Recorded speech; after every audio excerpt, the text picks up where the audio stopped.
They're being cheap. The Marlins are doing what they have to do. They're rebuilding the organization, they said, but they're spending money. Here's the problem with Miami and what they have to understand. The stadium is great when you get to it. It's just getting to and from it is a pain in the butt. Parking sucks. Whatever you want to say about the stadium is fine. Okay? But until you put a consistent winner and you show the team that you care, because the Heat have no problem getting fans.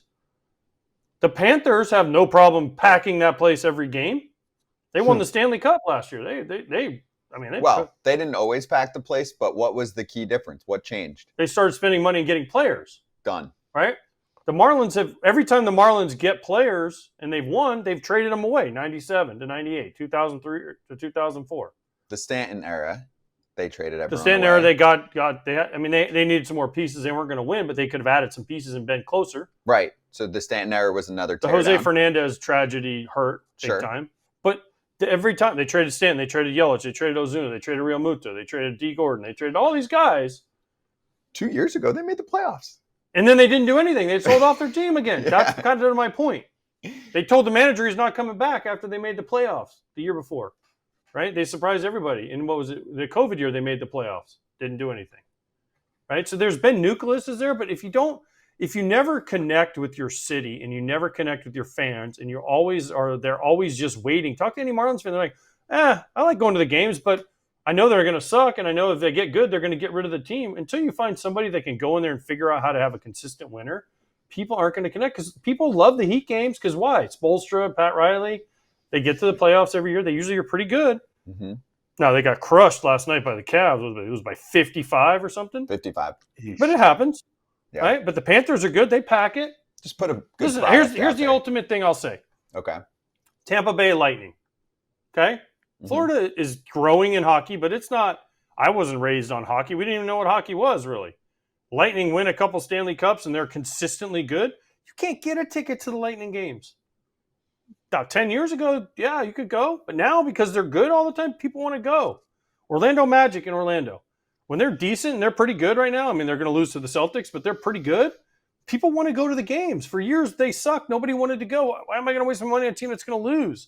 If you don't have the history – now, if you're the Cubs and the Dodgers and the Yankees and you have a longer history of people, and then yes. But if you're a newerish franchise and you don't make people want to come, they're not going to come. I'm sorry, just not. Mm-hmm. So the Marlins are trying to reset themselves by doing things differently. That's part of what this article in The Athletic was going over. The last couple off seasons. In addition to rebuilding in the past year, they're trying to rebuild the skeleton, the core of what they've got, right? The international facilities, the staff, stuff like that. Why are you looking at me confused? No, I'm confused by what they're doing, but I mean, right. That's more of that. Do you believe that that's necessary and that's a valid excuse for how to do things? Because I can actually present that point. Now, do I think Kim Ng should still be part of this team and running the team? Yes. But Kratz, they clearly did an evaluation and said that we need to change the core of what we're doing. Can I use an example here? The New York Mets had spent money in the past, sometimes as much as any team in baseball or the most in baseball, and it still wouldn't work. They seem to have a better flow going last year and this year. What do you think's the biggest difference with the Mets right now? You mean why the I'm team trying is to doing lead well? you to. I'm trying to lead you to somebody that you know. Right. But even go behind that, and obviously you need the personnel. David Stearns. So what did David Stearns do? He was tasked with building a team, but also had money. He built the team the way that he felt like it was going to be successful, or that he had success in Milwaukee, and now he just has quite a bit extra cash to spend with it. If you want a razor that looks good, makes you look good, gets the shave done, and doesn't cost much, Oh. Is it nice? That's a hairy John. And you can smell it too. Smell it, John. Smell it. Oh, wow. What After is that? shave? See, that's Harry's. That's the shave gel. I'm telling you, look. You look scary, man. It's the shot. Fresh. Now come in. Come and get this. I don't Look want to how touch this soft head that is. anymore. Oh my Look how god! soft it It is. That looks doesn't- like it is German soft. engineered blades made It in their is own soft. factory that stay sharp longer. I'm using the razor, and it does not. You can start to feel when Yeah, it gets dull. I mean, you guys only do like here and like up here. true. I'm doing acreage. Get the edge on your shave with Harry's. Normally their trial set is $10, but right now you can get it for just $6 at harrys.com/foul. That's our exclusive link, harrys.com/foul for a $6 trial set. And what about the core behind the scenes, the staff that he has brought in, the development tools that they're using now in the past couple of years that some of the Mets, especially pitchers, have been really excited to talk about, right? There's been a few guys that have said that they feel like they're the most, and if not the most, one of the top teams in terms of technology and advancements to help them be as good as they can be. And it seems like that helps the pitching department more than anything else, right? Yeah, I mean, they took Luis Severino came down last year and used the pitching lab. The pitching lab's not something that you're just like every day you're in there grinding. You work on a few things with elite players, big leaguers are elite players, and then you get the most of that value out of it, and they have that there for guys. And now they're going to start developing that from the minor leagues and feeding their system. That's finding that extra surplus value in pitching has been really a huge key for them.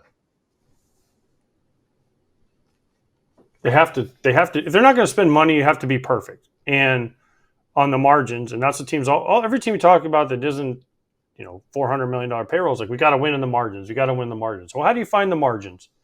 And then if you do find the margins, you got to be really good at. Like the Rays for a long time are really good at finding certain things, right? That's why they're always kind of win more games than people think they were going to, because they could do certain things and they would use guys certain ways, pitchers wise, and they do crazy things. If you're gonna do it this way, you have to be so perfect, and there's such a small, fine line to getting to prosperity and winning. It's really hard. It's really hard. It's hard to win anyways, but it's even more difficult if you have a smaller line to make it work. Mm-hmm. Right? A smaller, whatever you want to call it, a smaller way to, because Kratz, you know this, if you're the Dodgers and you have this payroll and you keep losing starters, they go down to AAA and they have guys stockpiled there that other teams don't have, and they bring them up. And now, yes, they're not Glass now, they're not Snell, they're not those guys, but they can be serviceable major league starters until they get their guys back. And that's how the difference in the $400 million payroll and the $60 million payroll is, it's not the big league team. Yes, there's a discrepancy in talent and in productivity, but it's the next line, and even the next line of guys that can come up and fill in, because they don't have to trade their guys and keep replenishing. They have guys stockpiled in the minor leagues they can bring up and say, hey, we need you to start for 2 weeks. Okay, well, I can do this. I'm ready. Dodgers have really gotten a good balance of being able to trade those prospects and also signing the guys that they trade for. Not just like, we'll take a rental. I mean, Jack Flaherty was a rental, but he was coming into free agency. They traded for Tommy Edman because they felt like there was some value there that they could extend a guy. They traded for Mookie Betts a few years ago, extended him. Like they're trading when they trade some of these prospects, they're looking to the future, not specifically just for 1 year.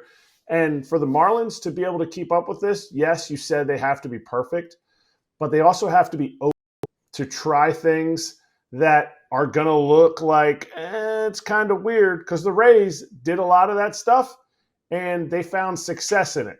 As long as they keep their ego out of it, the Rays, a lot of the people in the front office and the big league staff, they kept their ego out of it, and they're like, look, we want to listen. We want to listen and hear what there is to be had out there, and we want to try it. If it doesn't work, it's fine. We'll go back to the drawing board again. So the Marlins, if they're going to do it this way, if they're going to try new things, having pitchers not throw sides, only throwing to live hitters coming out of Home Depot for rentals, all this stuff, they have to take their ego out of it and not be like, well, I came up with this idea, so this is why the Marlins are so good. Everybody needs to check their ego at the door for this to work for the Marlins. Also, here's my thing on this. We're talking salary, right? What's coming up after next year? A CBA.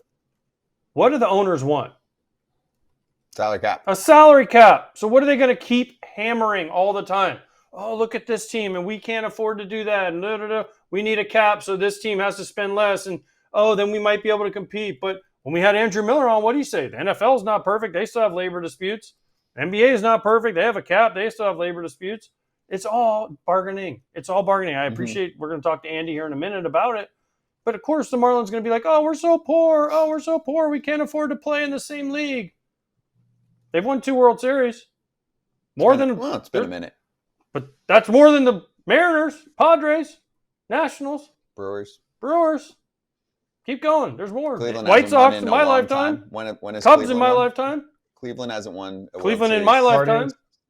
Yeah, a long I time. mean, there's a whole list of teams they've won more than, so they can do it if they figure it out, but it's just really hard to figure out. Hey, everybody.